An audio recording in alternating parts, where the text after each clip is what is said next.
அஸ்ஸலாமு அலைக்கும். இப்போ நீங்கள் பார்க்க போகிற டிஷ்ஷு வந்து என் பொண்ணு செஞ்ச டிஷ்ஷு.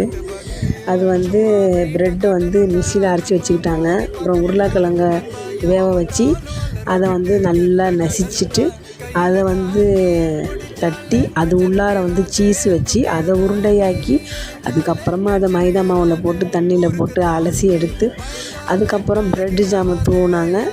அதுக்கப்புறமா எண்ணெயில் போட்டு பொரித்து எடுத்து சாப்பிட்டாக்கா உப்பு இல்லை, உரப்பு இல்லை, ஒன்றுமே இல்லை. அவங்களுக்கே டிஷ்ஷு பிடிக்காம போயிடுச்சு.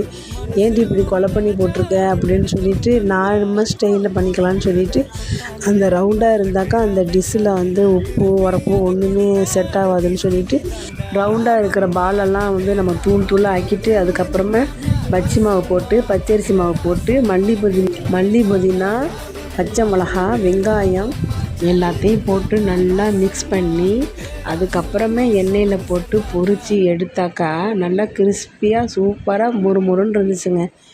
இந்த சீஸ் வச்ச இடம் தான் கொஞ்சம் கொல கொலன்னு இருந்துச்சு. அதையும் அடுப்பில் சிம்மில் வச்சு நல்லா பொரித்து எடுத்தாச்சு. சூப்பராக இருந்துச்சுங்க. நீங்களும் ட்ரை பண்ணி பாருங்கள். பாய்.